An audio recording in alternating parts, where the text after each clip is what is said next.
Yesterday morning, my son Ryan called me, his voice cracking with panic. "Mom, why are all the cards declined? My mother-in-law and I couldn't pay for lunch at the restaurant. People are laughing at us." His desperation filled me with a satisfaction I never thought I'd feel toward my own child. But to understand why I reached this point, I have to tell you what happened the evening before, when my daughter-in-law Dana decided to humiliate me in front of the whole family. I'm 68 years old, and for the last few years, ever since I was widowed, I've become the personal ATM for my son and his wife. Every whim, every craving, every unnecessary expense came out of my savings. But yesterday, while I was serving coffee in my own home, Dana turned to her friends who had come to visit and let slip the words that would change everything forever. "That old woman is only good for paying our bills." My son Ryan, instead of defending me, burst out laughing as if he'd just heard the funniest joke in the world. I stood there, coffee pot in hand, watching them make fun of me in my own living room. My hands trembled, but not from sadness. They trembled with a cold rage I had never felt before, because in that moment, I understood something I had been denying for years. To them, I wasn't a mother. I wasn't a mother-in-law. I wasn't even a person. I was just a bank account with legs. For 10 years, I was their financial salvation. When Ryan lost his job, I paid his rent for 8 months, $800 a month that came out of my pension without him lifting a finger to look for real work. When Dana wanted to refresh her entire wardrobe because she needed to look professional, it was $3,000 on my credit card. When they wanted to go on vacation to Hawaii because they deserved it after so much stress, another $5,000 disappeared from my savings. They never invited me on those vacations, of course. I was good enough to pay, not to accompany them. "It's a romantic trip, Mom," Ryan would tell me whenever I hinted that I'd like to see the ocean. You understand, right? And I, like the fool I was for years, always understood, always paid, always kept quiet, while they lived the life I financed. The last straw came 3 months ago, when Dana decided she needed a new car. "The one we have is getting too old, Georgia," she told me in that syrupy voice she used when she wanted something expensive. "Besides, if we're going to have kids soon, we need something safer." A $15,000 down payment, $15,000 that represented 2 years of my savings, but I paid it, as always, because it was for the good of the family. But yesterday, after hearing those venomous words, after seeing my own son laugh at me, something in my heart changed forever. That night I couldn't sleep, not from sadness, but from a clarity that burned inside me. I got up at 3 a.m, turned on my computer, and began making the decisions I should have made years ago. First, I canceled all the additional cards they had in my name, every single one of the 5 cards they used as if they were their own. Then, I closed the shared savings account where I deposited money every month for emergencies that were never real emergencies, but rather expensive restaurant bills and designer clothes. I also changed all the passwords to my bank accounts and removed their names from my automatic transfers. At 6 a.m, when I was done, I poured myself a coffee and sat in my favorite armchair. For the first time in years, I felt at peace. I knew that soon my phone would ring, and on the other end would be my desperate, humiliated son demanding an explanation, and I would be ready to give him one. The phone rang at exactly 9:15 in the morning. I was sitting in my kitchen, enjoying my second coffee of the day, when I saw Ryan's name on the screen. I didn't answer immediately. I let it ring 3 more times while I savored a moment of power I hadn't felt in decades. When I finally picked up, his voice was desperate, almost hysterical. "Mom, why are all the cards declined? I'm here at the Crestview Grill with Dana's mother. We wanted to have lunch and celebrate her birthday, but none of the cards work. It's humiliating. People are staring at us. The waiter is getting impatient, and I don't have enough cash to pay a $200 bill. What's going on?" The irony was delicious. They had chosen the Crestview Grill, the most expensive restaurant in town, to impress Dana's mother. The same place I was never invited to, despite having paid for family dinners there for years when they went without me. Now they were there, surrounded by the high society they so desperately wanted to impress, and they couldn't even pay for a single dish. "Good morning, Ryan," I replied with a calmness that surprised even me. "The cards are canceled because I've decided I'm no longer going to finance your lifestyle." "What? Are you crazy? We're in public. Dana's mother is here. How am I supposed to explain that my own mother left me high and dry? This is ridiculous." "What's ridiculous, son, was hearing you laugh yesterday when your wife said I was only good for paying your bills. What's ridiculous is realizing that for 10 years I've been treated like an ATM instead of your mother." There was a long silence on the other end. I could hear voices in the background, probably Dana and her mother wondering what was happening. The waiter must have been waiting for the payment, and other diners were likely starting to notice the awkward situation. "Mom, please, don't do this now. We can talk later, but I need you to reactivate the cards. Just for today, I promise." I cut him off. "No more promises, Ryan. No more just for today. For 10 years, I've heard the same promises. For 10 years, I've been your easy solution for everything. But yesterday, I learned something important. You don't respect me, you don't value me, and you definitely don't love me the way I loved you." "That's not true. Of course we love you. Dana was just joking. You know how she is." "I know exactly how she is, Ryan, and I know exactly how you are. That's why I made this decision." I could hear him breathing heavily. I imagined the situation at the restaurant was getting more tense with each passing minute. His mother-in-law had probably noticed something was wrong, that the gold card he always used to impress wasn't working. "Mom, please, we can't just stand here. What do you want us to do? Wash dishes? Should we call the police? This is a humiliation." "Now you know how I felt for years," I replied. "The difference is, you're 35 years old and should be able to solve your own problems." "Are you sick? Are you feeling okay? This isn't like you, Mom. You've never been this cruel." Cruel. That word hit me like a slap. I was cruel after years of sacrificing, of depriving myself of things I wanted to give them everything they asked for. After working until I was 65 to ensure they had a decent inheritance, after being left alone every Christmas while they traveled with my gifts of money. "Cruel was laughing at me yesterday," I said with a coldness I didn't know I possessed. "Cruel was treating me like I was invisible for years, except when you needed money. Cruel was making me feel like my only value as a mother and as a person was my bank account." "Mom, Dana didn't mean it like that." "Dana said exactly what she thought, and you agreed with her. You both made it very clear what my place is in your lives." I heard louder voices in the background. Dana asking what was going on, her mother making comments I couldn't quite distinguish, but that sounded annoyed. The waiter had probably already brought the check and was waiting with that forced patience they use when they know there's a problem. "Look, Mom, I get that you're upset, but this isn't the way to handle it. We can sit down and talk like adults, but right now, I need you to help me. Just this one more time, and then we can change things. Just this one more time." I laughed, and my own laughter sounded strange, bitter. Do you know how many times I've heard that phrase? Do you know how many last times I've financed over the past 10 years? "But Mom..." "No, Ryan, not this time. This time, you're going to have to find another solution.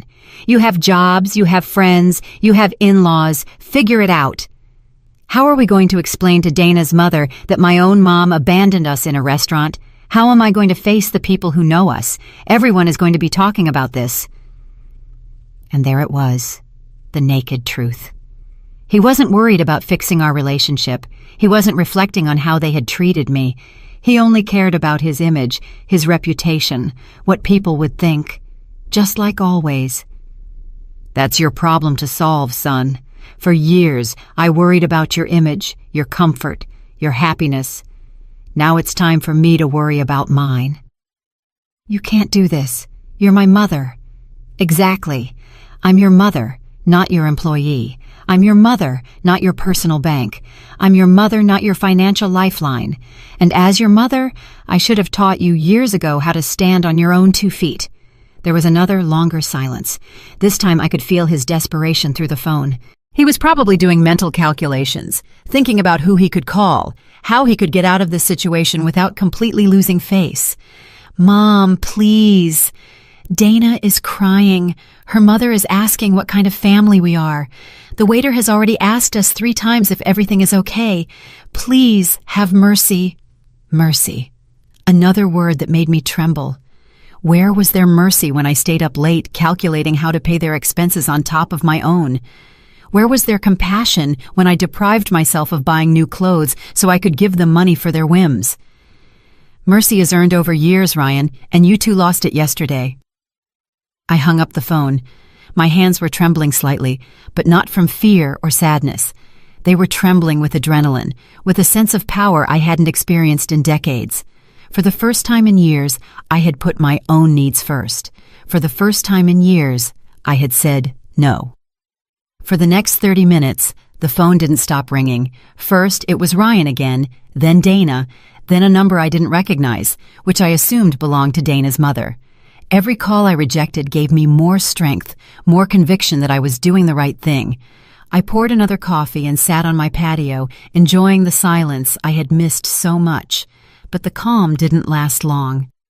At 11 in the morning, I heard the unmistakable sound of Ryan's car pulling into my driveway. The car I had helped pay for, of course. 2 doors slammed shut, and I heard hurried footsteps heading toward my front door. The knocking started immediately, loud and insistent. Mom, open the door. We need to talk. Ryan's voice sounded different now, more desperate, but also more aggressive. I know you're in there. Your car is in the driveway. I didn't move. I remained seated on my back patio, invisible from the front entrance, watching the birds visit the feeder I had installed last year. It was funny how the small pleasures in life took on new meaning when you finally had the peace of mind to enjoy them. Georgia! Now it was Dana's voice, sharp and demanding. We know you're there. Stop acting like a child and come out and face us. Face them. As if I were the one who had done something wrong, as if I were the one who owed an explanation after years of financial and emotional abuse. The irony was so absurd it almost made me laugh. The knocking intensified. I could hear they were using their feet now, not just their fists. My front door, the oak door my late husband had installed with such care, was being pounded on as if it were the entrance to a seedy bar. This is ridiculous, Dana shouted. You made us look like beggars in front of everyone. Ryan's mother-in-law had to pay for our lunch. A 70-year-old woman had to take money out of her purse because her daughter-in-law is a lunatic. Ah, so that's what happened. Dana's mother had to rescue them. I pictured the scene. Ryan sweating bullets as he tried to explain why none of his cards were working. Dana making up pathetic excuses, and finally the older woman having to save the day.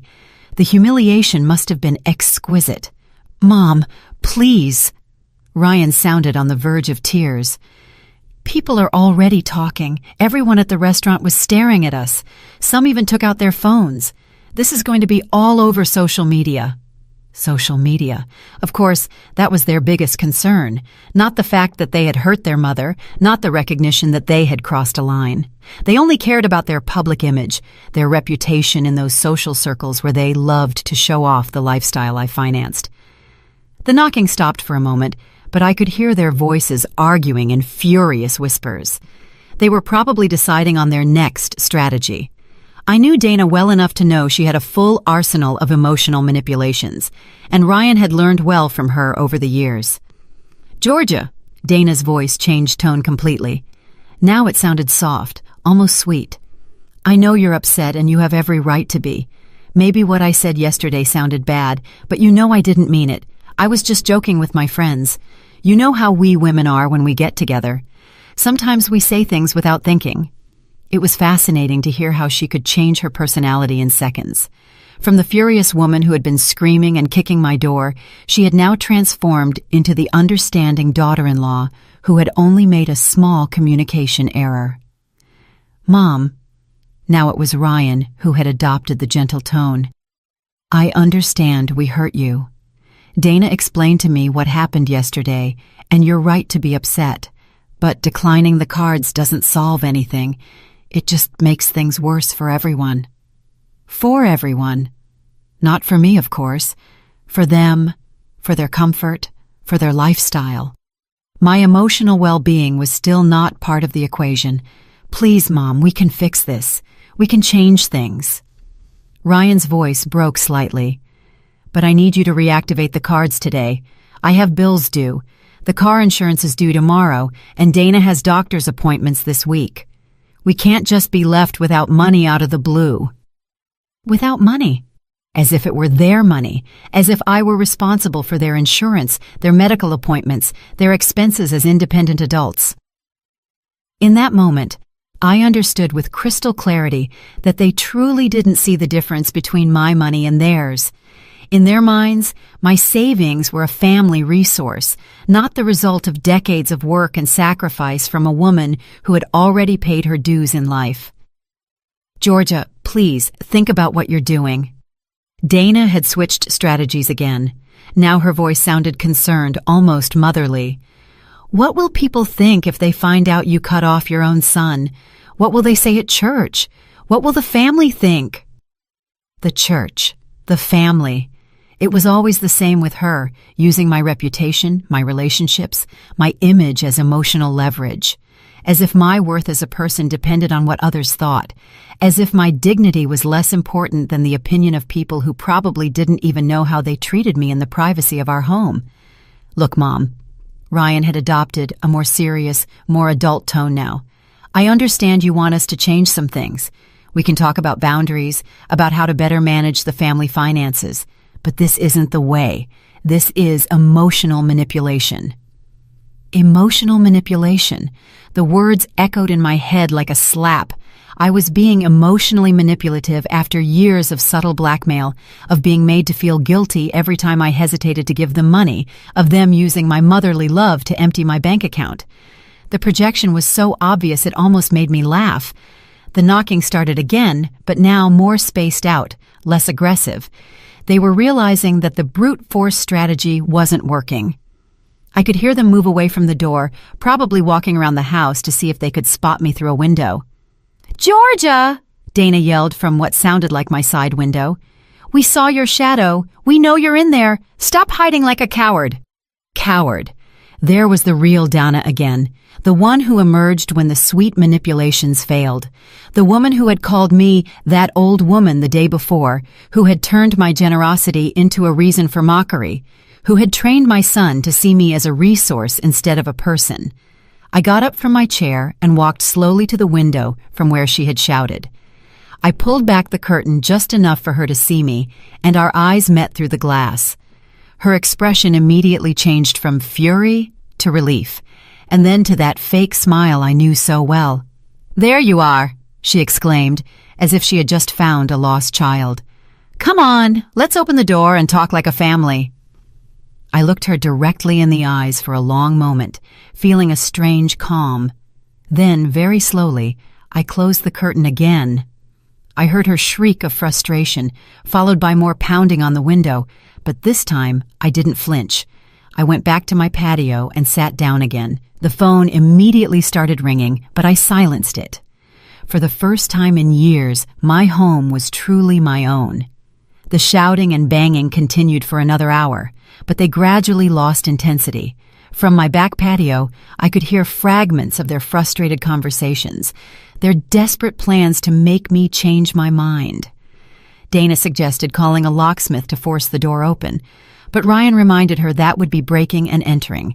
Even in their desperation, they didn't want to risk real legal trouble. Finally, I heard the car doors slam shut and the engine drive away, but I knew this was far from over. I knew Dana well enough to know she was already planning her next move, probably something more elaborate and emotional. I wasn't wrong. At 3 p.m, my phone started ringing with unknown numbers. First, it was Dana's mother, her voice polite but firm. "Georgia, dear, I think there's been a misunderstanding. Dana told me what happened, and I'm sure we can resolve this like civilized adults." I hung up without answering. Then it was my sister Elaine, who lives in another state and had obviously received a heavily edited version of the events. "Georgia, Ryan called me very worried. He says you're acting strangely and that you left them stranded at a restaurant. Are you okay? Are you feeling sick?" "I'm perfectly fine, Elaine," I replied. "Better than ever, in fact." "But I don't understand. Ryan says you canceled all their cards without any warning. That doesn't sound like the Georgia I know. You've always been so generous with your family." "Maybe that was the problem," I said. "Maybe I was too generous for too long." "But Georgia, they're your family. Dana says you're punishing them for an innocent joke. Surely you can sit down and talk this out." An innocent joke. It was impressive how Dana had managed to rewrite history in just a few hours. What had been a cruel humiliation in front of guests had now become an innocent joke that I had misinterpreted because I was too sensitive. "Elaine, have you ever felt like an ATM for your kids?" I asked directly. "What? No, why do you ask?" "Because that's exactly what I am to Ryan and Dana, and yesterday I finally realized it." "Georgia, you're exaggerating. Parents always help their children. It's normal. Is it normal to pay your adult son's rent for years? Is it normal to finance their vacations while you stay home alone? Is it normal for them to make fun of you for being generous?" Elaine was quiet for a moment. "Well, maybe they've taken advantage of your generosity a bit, but cutting everything off at once seems very drastic." "You know what's drastic, Elaine? Working until you're 65 to secure a decent inheritance for your son, only to find out he's already spending it while you're still alive." After that conversation, I decided to unplug the house phone. I put my cell phone on airplane mode. I needed silence to process everything I was feeling, to plan my next steps. That evening, as I prepared dinner for myself for the first time in months without the anxiety of waiting for calls asking for money, I realized something important. I didn't feel guilty. My whole life I had been trained to feel guilty when I didn't meet the needs of others, especially my family. But this time, that familiar guilt wasn't there. Instead, I felt something I hadn't experienced in years: mental clarity.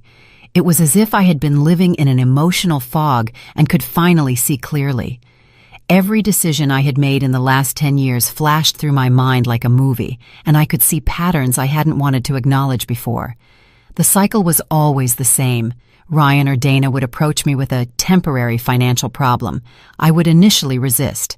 They would apply emotional pressure. "It's just this once. We're desperate. What will people think?" I would give in. They would solve their immediate problem, and a few weeks later, a new temporary problem would appear. There was never a real repayment plan, never a genuine acknowledgement of my sacrifice, and definitely never an invitation to share in the benefits of my own generosity. I paid for their vacations but wasn't invited. I financed their dinners at fancy restaurants but ate alone at home. I covered their medical expenses, but no one asked about my health. I got up and walked to my study, where I kept all my financial documents. It was time to do the real math, to understand exactly how much I had spent on them over the years. I pulled out my bank statements from the last 5 years and started calculating. The figure was devastating: $86,000. $86,000 in 5 years. That didn't even count the previous years, when I didn't keep such detailed records. It was more than half of my total pension, more than what many people earn in 2 years of work. But the most painful part wasn't the amount of money. It was realizing that in exchange for those $86,000, I had received mockery, indifference, and the treatment of being seen as an obligation rather than a blessing. As I reviewed the numbers, I found something that made me tremble with rage. They had been using one of my cards for premium streaming services, expensive gym memberships, and magazine subscriptions I didn't even know existed. Small monthly charges that added up to hundreds of dollars a year, money that was automatically coming out of my account to pay for luxuries I never enjoyed. That night, I made another important decision. I took my will out of the file cabinet and read it carefully. I had drafted that document 5 years ago when I still believed I was securing the future of a loving and grateful family. Ryan was the sole beneficiary of everything: the house, the savings accounts, the investments, everything. But now I saw that will with different eyes. Why should I leave my entire estate to someone who had already spent more than half of it while I was still alive? Why reward someone with an inheritance who had treated me like a resource instead of a mother? I decided that the next day I would call my lawyer to schedule an appointment. It was time to make some significant changes to my estate plans. If Ryan wanted to treat me like a bank, then he would have to be content with the interest, not the principal. I went to bed that night with a strange but liberating feeling. For the first time in years, I had made decisions based solely on my own well-being. For the first time in years, I hadn't stayed awake worrying about the financial problems of other adults. I slept better than I had in months. The next day, I woke up with an energy I hadn't felt in years. It was Friday, and for the first time in a long time, I had plans that didn't involve solving anyone else's problems. First, I would call my lawyer, then I would go to the bank to make some additional changes. And maybe, just maybe, I would buy myself something nice with the money I normally would have spent on someone else's whims. I plugged the house phone back in while I made breakfast. As expected, I had 14 messages on the answering machine. I listened to them while I drank my coffee, and each one confirmed that I had made the right decision. Message 1. Dana, with a tearful voice. Georgia, it's Dana. I know you're upset, but please think about what you're doing. Ryan didn't sleep at all last night. He's so worried about you. He says he's never seen you like this. Please call us. Message 2. Ryan, sounding desperate. Mom, I need to talk to you. I went to the bank this morning and they told me you closed the account where you deposited money for our emergencies. Why would you do that? That account was for both of us. It was fascinating how he continued to refer to my money as ours. That account had never been for both of us. It was my money that I deposited for their supposed emergencies, which invariably turned out to be vacations, expensive clothes, or restaurants. Message 3. Elaine again. Georgia, Ryan called me again. He says you also closed a savings account. Are you sure about what you're doing? Don't you think you're being a little radical? The following messages followed the same pattern. Feigned concern, questioning my mental health, and pleas disguised as sisterly advice. But message number 11 caught my attention. It was from a number I didn't recognize, but the voice was familiar. Mrs. Whitlock, this is Oscar, my cousin Dana's husband. Look, I know we don't know each other well, but Dana asked me to call you. She's very worried because she says you're acting very strangely. As a man, I think sometimes women complicate things more than necessary. Why don't you just forgive and forget? Family is the most important thing. Family is the most important thing. What a convenient philosophy when it comes to maintaining a status quo that benefits them. I wondered if Oscar would be so willing to forgive and forget if someone made fun of him in front of his family while emptying his bank account. At 9 o'clock sharp, I called the law firm where I had made my will. The secretary told me that Mr. Coleman had a cancellation and could see me that same afternoon at 2. Perfect. Then I called the bank and requested an appointment with the manager to review all my accounts and make some additional security changes. I also wanted to make sure that Ryan had no access to any information about my finances. As I was getting ready to leave, the doorbell rang. For a moment, I thought it was Ryan and Dana again, but when I looked through the peephole, I saw my neighbor Lucy standing on the porch. Lucy was a 62-year-old woman who had been widowed 2 years ago, and we occasionally chatted over the garden fence. I opened the door with some curiosity. Lucy had never formally come to visit me before. "Good morning, Georgia," she said with a warm smile.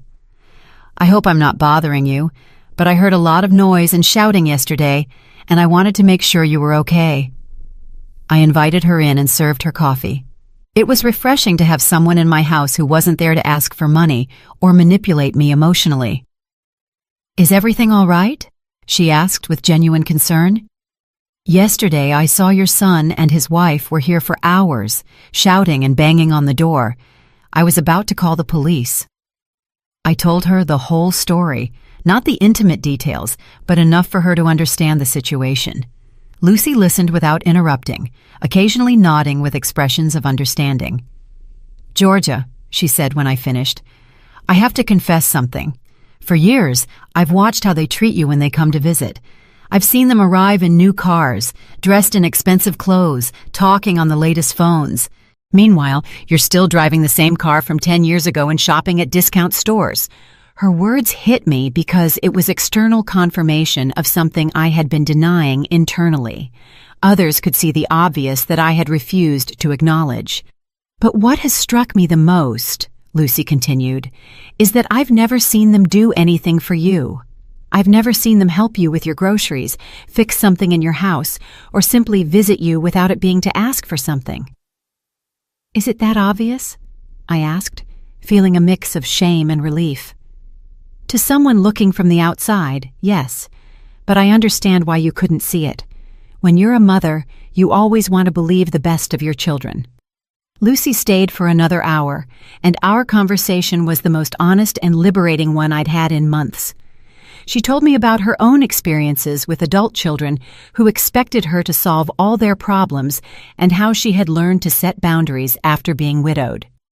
"You know what helped me the most?" she said before leaving, "realizing that being a good mother doesn't mean being a martyr. You can love your children without sacrificing your dignity for them." Her words resonated in my mind all the way to the bank. In the manager's office, we reviewed all my accounts and implemented new security measures.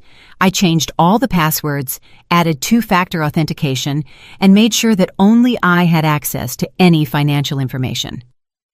"Mrs. Whitlock," the manager said as he processed the changes, "may I ask why these drastic changes? Do you have any specific security concerns?" "Let's just say I finally realized that my biggest financial security risk lives in my own family," I replied. The manager nodded with understanding. "It's more common than you think, ma'am. We see many cases of older adults being taken advantage of financially by relatives. You did the right thing by protecting yourself." After the bank, I went to lunch by myself at a small, cozy restaurant I had always wanted to try, but had never allowed myself the luxury. I ordered the most expensive dish on the menu, a glass of wine, and dessert. The total bill was $45, less than what Ryan and Dana spent on a single round of drinks on their nights out. As I savored my lunch, I realized something important.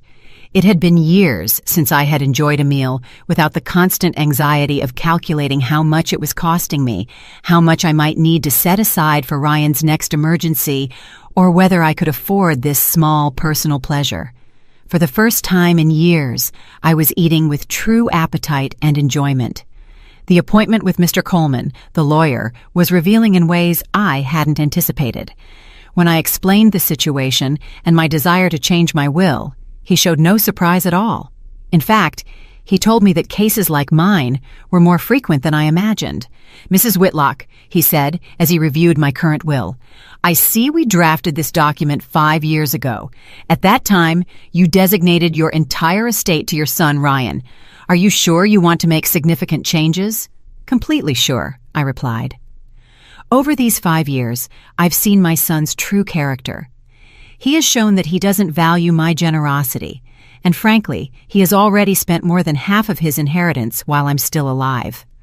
The lawyer took notes as I detailed the $86,000 I had documented, not counting the previous years. His eyebrows raised slightly when I mentioned the figure. "I understand your position," he said. "What kind of changes are you considering?" "I want to divide my estate. A portion for charitable organizations that truly help people in need, not capricious adults. Another portion for my sister Elaine, who has always been independent and has never asked me for anything. And for Ryan." I paused. "For Ryan, just enough to show that I haven't disinherited him out of malice, but not enough for him to continue living without working." "Are you thinking of a specific percentage?" 50% for charity, 30% for my sister, and 20% for Ryan, with the condition that he can only receive his share if he demonstrates a full year of complete financial independence. The lawyer smiled slightly. "That last condition is interesting and completely legal. You're essentially incentivizing personal responsibility." I left the law firm feeling a deep satisfaction. For the first time in years, I had made decisions about my future that reflected my real values, not my fears or my maternal guilt. When I got home, there was an unfamiliar car in my driveway. An older woman, elegantly dressed, was standing on my porch. It was Dana's mother, Claudia. "Georgia," she said with a forced smile when she saw me arrive. "Good, you're here. We need to have a woman-to-woman talk." I invited her in, more out of curiosity than politeness. I wanted to hear what version of the events this woman had received. "Look, dear," Claudia began once we were seated, "I know there was a misunderstanding yesterday between you and the kids. Dana told me everything, and frankly, I think you're exaggerating the situation." "Exaggerating?" I asked. "Well, yes. Dana says she made a comment that you misinterpreted, and now you've taken very drastic measures. Canceling your own son's credit cards. That seems like a very extreme reaction for a simple joke between women." A simple joke between women. It was impressive how the narrative had evolved. Now it wasn't just an innocent joke, but it was also my fault for not having a sense of humor. "Claudia," I said calmly, "do you give your daughter unlimited credit cards?" "No, but..." "Do you pay your adult daughter's rent?" "No, but that's different." "Do you finance your daughter's vacations while you stay home alone?" Claudia shifted uncomfortably in her chair. "Georgia, every family handles their finances differently." "Exactly. And I've decided to handle mine differently from now on." "But think about Dana and Ryan. They're young. They're building their future. They need support." "They are 35 and 32, respectively. At that age, I had already raised a son, worked for years, and saved for my old age, without help from my parents." "Times were different then." "Times are different. That's true. Now there are more opportunities, better education, more access to bank loans. There's no reason why two educated adults can't support themselves." Claudia changed her strategy. "Georgia, Dana is very upset. She cried all night yesterday. She says she has always seen you as a second mother and doesn't understand why you're suddenly rejecting her." "A second mother who is only good for paying bills, according to her own words." "That was a joke. Women always complain about their mothers-in-law. It's normal." "Complaining in private is one thing, Claudia. Humiliating someone in front of guests is something else entirely." The conversation continued for another half hour, with Claudia using every manipulation tactic in the book. Guilt. Think about how your son feels. Fear. You're going to end up alone. Shame. What will people think? And even veiled threats. Dana has contacts in social services. Finally, when she realized that none of her tactics were working, she switched to a more direct approach. "Georgia, I'm going to be frank with you. Dana and Ryan are considering seeking legal help. There are ways to declare a person mentally incompetent if they show erratic behavior with their finances." There it was. The real threat behind all the emotional manipulation. If I didn't give in voluntarily, they would try to take away control of my own finances by force. "Claudia," I said, standing up, "I suggest you consult with a good lawyer before trying that. I just came from an appointment with mine, and he assured me that a person who protects their finances from family abuse is demonstrating mental competence, not the opposite." Her expression changed immediately. She realized she had shown her cards too soon. "I didn't mean..." She began to backtrack. "Yes, you meant exactly that," I interrupted. "And now that I know what your true intentions are, I think this conversation is over." I walked her to the door in silence. Before she left, she said, "Georgia, I hope you reconsider. A family war doesn't benefit anyone." There is no war, Claudia. There is only a woman who has finally learned to value herself. After she left, I sat in my living room and reflected on what I had just heard. Not only were they planning to intensify the emotional manipulation, but they were also considering legal measures to regain control over my money. That evening, I called Mr. Coleman and told him about Claudia's threat. He reassured me, explaining that to declare someone mentally incompetent requires solid medical evidence and an extensive legal process. Acting responsibly with one's personal finances does not qualify as evidence of incompetence. However, he warned me, I recommend you document everything. Record conversations if possible, keep records of their threats, and consider getting a preventative psychological evaluation to have evidence of your mental competence. That night, for the first time since this all began, I felt a little bit of fear. But it wasn't fear of doing something wrong. It was fear of how far they would be willing to go to regain control over my money. But I also felt something stronger than fear: determination. Claudia's threat kept me awake that night, but not from fear. It was from a cold rage that grew with every passing hour. How dare they consider declaring me mentally incompetent for protecting my own money? It was the ultimate manipulation. If you can't get what you want through persuasion, try to strip the person of their legal right to decide about their own life. The next day, Saturday, I followed Mr. Coleman's advice. First, I went to a private clinic where I had a complete psychological evaluation. The doctor, a professional woman in her 50s, listened as I explained the situation. "Mrs. Whitlock," she said after 2 hours of tests and interviews, "let me be perfectly clear. You are demonstrating exceptional mental lucidity. Recognizing patterns of abuse, setting healthy boundaries, and protecting your financial resources are signs of a completely competent mind. In fact, I would say you are acting more rationally now than when you were allowing the financial abuse." She gave me an official report documenting my complete mental competence, dated and sealed. It was my insurance policy against any future legal challenges. When I returned home, I found Lucy working in her garden. She came over to the fence that separated our properties with a worried expression. "Georgia, an older woman came by yesterday asking about you. She wanted to know if you had been acting strangely lately. I told her you seemed happier and more relaxed than ever." I told her about Claudia's visit and her veiled threat. Lucy listened with growing indignation. "That's unbelievable," she exclaimed. "Trying to have you declared incompetent for not wanting to give away your money is the most absurd thing I've ever heard." "What bothers me the most," I said, "is that they truly believe they are entitled to my money. They don't see it as my estate. They see it as their inheritance, paid in advance."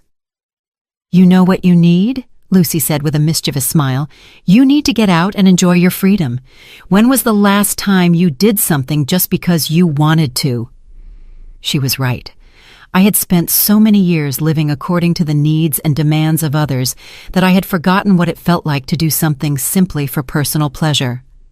"There's a 5-day cruise leaving next Wednesday," Lucy continued. "I was supposed to go with my sister, but she had to cancel due to health issues. Would you like to come with me?" The idea thrilled me immediately. When was the last time I had traveled for pleasure? When had I slept in a bed that wasn't my own, eaten in a restaurant without calculating the cost, or simply relaxed without the constant anxiety of Ryan's next financial crisis? "I would love to," I replied without hesitation. That afternoon, we booked the cruise, $1,500 per person for 5 days, all inclusive. It was a fraction of what I had spent on Ryan and Dana's last vacation, but this time, it would be for my own enjoyment. Sunday morning, while I was figuring out what to pack for the cruise, the doorbell rang. It was Ryan, alone this time. He looked terrible. Deep, dark circles under his eyes, wrinkled clothes, a desperate expression. "Mom," he said with a broken voice, "please, we need to talk. Without Dana, without shouting, just you and me." I let him in but kept my emotional distance. I had already learned to recognize when I was being manipulated. "Mom, I'm desperate," he began. "The car insurance is due on Monday, and I don't have the money to pay it. If I don't renew it, I can't legally drive, and without a car, I can't get to work." "How much is the insurance?" I asked. $250. "And how much did you earn last month?" $3,500. But what, Ryan? But we have expenses. The rent, food, utilities. And what else do you spend money on?" He was quiet for a moment. "Mom, don't you understand? Living is expensive." "Living is expensive when you have a lifestyle you can't afford," I replied. "Tell me one thing, son. How much did you spend on restaurants last month?" "I don't know, maybe." How much do you spend on streaming services, gym memberships, food delivery apps? That's different, Mom. Those are basic necessities. Streaming services are basic necessities? In the modern world, yes. You can't live like a hermit. There was the fundamental problem. Ryan genuinely believed that luxuries were necessities and that real necessities were someone else's responsibility. Ryan, I said calmly, you're 35 years old, you have a college education, you have a job. Why can't you pay a $250 car insurance bill? Because there's no money left after everything else. Then cut back on everything else. It's not that easy. You can't just cut expenses like that. Why not? Why? Why? He became visibly frustrated. Because we have a life to maintain. A life you can't afford. But you've always been there to help us. And there was the naked truth. He wasn't asking for temporary help. He was claiming what he considered his right. In his mind, I was a permanent part of his financial structure, not a mother who occasionally provided support. Ryan, I'm going to ask you something, and I want an honest answer. Have you ever, in these 10 years, made a real budget and tried to live solely on your salary? He fell silent. Have you ever considered moving to a cheaper apartment? Silence. Have you ever voluntarily cut back on expenses so you wouldn't have to ask me for money? Mom, those are unfair questions. Unfair? It's unfair to ask a 35-year-old adult if he has tried to live within his means. You don't understand the pressure we're under. Dana has expectations. Her friends live a certain way. We can't look poor. And when did you consider that my expectations and my financial pressure mattered? For the first time in the conversation, Ryan was completely silent. I could see in his eyes that he was processing something he had never considered before. Mom, he finally said in a softer voice, I didn't know you felt pressured. Really? You never wondered how I could afford your lifestyle while I ate beans and rice? You never wondered why I never bought new clothes for myself, but always had money for your emergencies? Tears began to roll down his cheeks. I thought you liked helping us. I thought it was your way of showing love. And it was, Ryan. But you turned my love into an obligation. You turned my generosity into an expectation. And finally, you turned my sacrifice into a reason for mockery. Mom, what Dana said was the straw that broke the camel's back, but the glass had been filling up for years. Ryan cried silently for several minutes. When he finally spoke, his voice sounded different, more mature.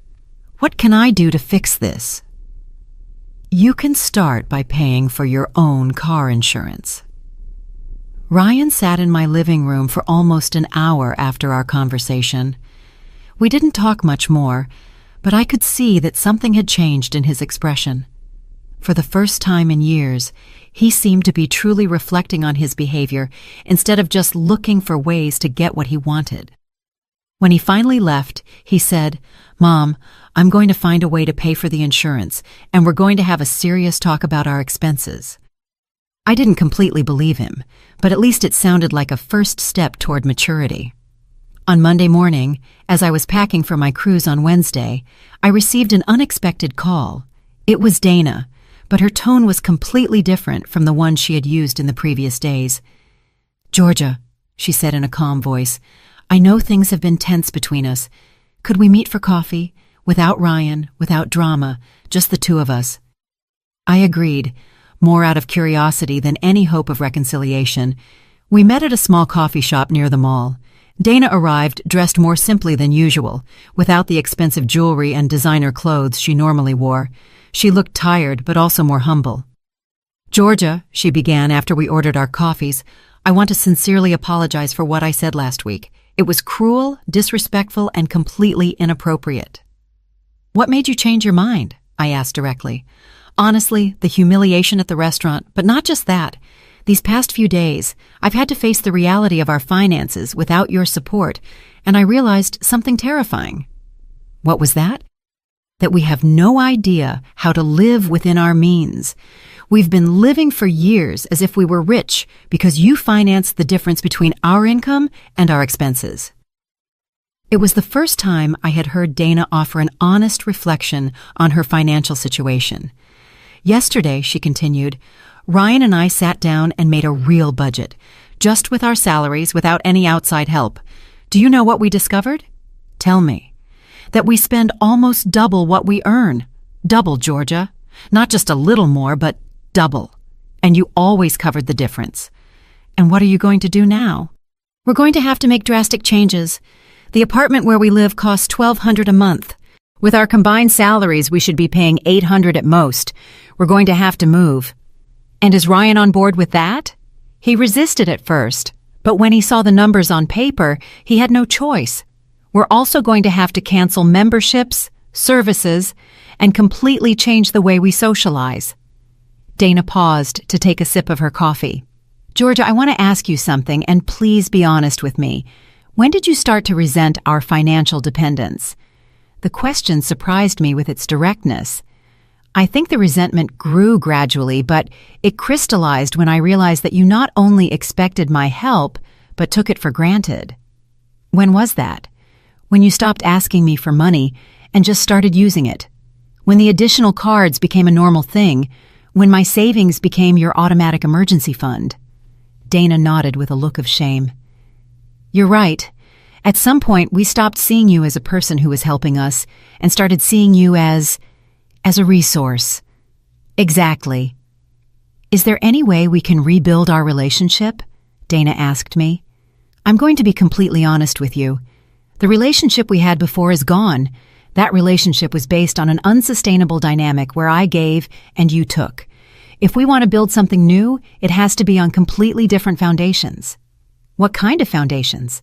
Mutual respect, financial independence on your part, and a relationship where my value isn't determined by my economic utility. Dana was silent for a long moment. Does that mean you'll never help us again? It means that if you ever need real help in a genuine emergency, after you have proven that you can live responsibly on your own, we could consider it. But it would be help, not a permanent subsidy. How long would we have to prove our independence? It's not a test with a deadline, Dana. It's a change of life. If you can maintain a balanced budget, live within your means, and build your own emergency savings, then you will have demonstrated real financial maturity. And our vacations, our outings to expensive restaurants, those are things you will have to earn with your own work, like most people do. Dana looked genuinely overwhelmed. Georgia, I'm not sure we know how to live like that. Then it's time you learn. You have education, jobs, and abilities. The only thing you've lacked is the motivation to be independent. And if we fail, then you will fail as responsible adults, learning from your mistakes. But at least you will fail as masters of your own decisions, not depending on someone else to solve your problems. We finished our coffees in a thoughtful silence. As we got up to leave, Dana said to me, Georgia, I know this doesn't fix everything, but I want you to know that I've learned something important this week. What's that? That being an adult isn't just about being of adult age, it's about taking on adult responsibility. And we've been playing at being adults while you carried the real responsibilities. It was the most mature reflection I had ever heard her make. That night, as I finished packing for my cruise, I felt strangely at peace. I hadn't lost a family. I had left behind a toxic dynamic that was hurting all of us. If Ryan and Dana truly wanted to change, they would have to prove it with actions, not words. On Tuesday, I received a text message from Ryan. Mom, I got a personal loan to pay for the car insurance. I also found a cheaper apartment. We're moving next month. I wanted you to know. It wasn't much, but it was something. A small step toward the independence they so desperately needed. That night, I slept soundly, knowing that the next day I would begin my first truly personal adventure in decades. The cruise was a revelation. 5 days of waking up when I wanted, eating whatever I craved, and doing activities just because they brought me pleasure. Lucy turned out to be the perfect travel companion, independent, fun, and completely free of family drama. On the ship, I met other women my age who had been through similar experiences. During one dinner, a woman named Elaine told me how her 3 adult children had drained her retirement fund before she finally said enough was enough. Another woman, Isabel, had discovered that her son was using her credit card to gamble online. "What surprised me the most," Isabel said as we watched the sunset from the deck, "was realizing that I wasn't the only one. I thought it was a problem unique to my family, but it turns out there's a whole generation of parents who don't know how to say no to our adult children."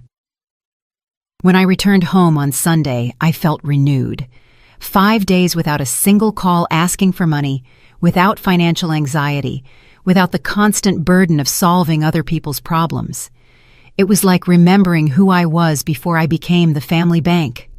There were several messages on my answering machine, but to my surprise, none of them were a desperate demand for money.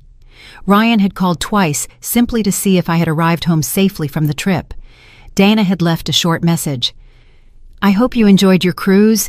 We'd love to hear about your experience when you have time." On Monday morning, Lucy came to visit with coffee and pastries to hear all the details of the trip. As we chatted on my patio, I saw Ryan's car park in my driveway, but this time, instead of getting out immediately and heading for my door, he sat in the car for several minutes.